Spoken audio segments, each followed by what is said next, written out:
Travis, how about at Rubrik? You talked Sure. about a lot of interesting things there. Give us an example of where you've been able to implement that capability and save an agency's bacon, perhaps.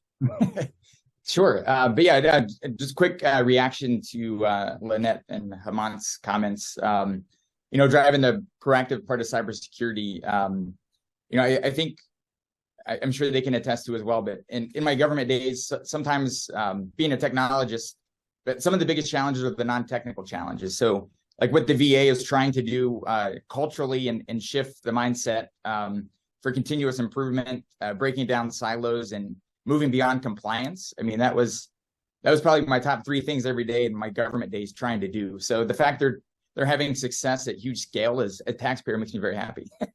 And I appreciate the amount of work and effort that takes. And then on the bug bounty side, I used to run the DISA Red team, and being proactive and trying to find vulnerabilities before.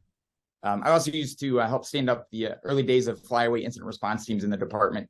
And yeah, I mean, trying to find out after the fact from an adversary where the problem is absolutely terrible. So many sleepless nights doing incident response work.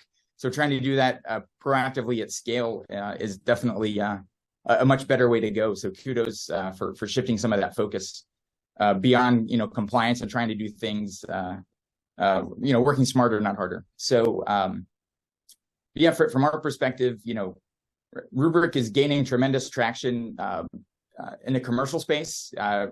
Our shift in focus and capabilities is really helping organizations recover from ransomware and survive attacks and not have to pay the ransom. In the government space, ransomware isn't a huge concern. It does happen here and there, but from a cyber attack perspective, it's really just the motive of the threat actor. So they could easily switch ransomware to destructive malware. So kind of what happened a few years ago with NotPetya, it leaked out of Ukraine. It brought down Merck. It brought down FedEx and other commercial companies. So from a broader cyber type of or broader attack in general, the cyber component is definitely critical to other military operations. And in that case, they're not going to be ransomware where you pay to get the system back online or use something like a Rubrik to recover. It's going to be destructive to bring down and impact the mission across the board of our U.S. military and critical infrastructure within DHS and CISA. So for Rubrik, from saving bacon perspective, is really focused on helping organizations on their worst case scenarios, being able to survive that, reconstitute their environments, support their customers, their critical systems as quickly as possible, and then have trust that when they do that, they didn't just didn't just bring back in the adversary or the malware and have to do the process over again.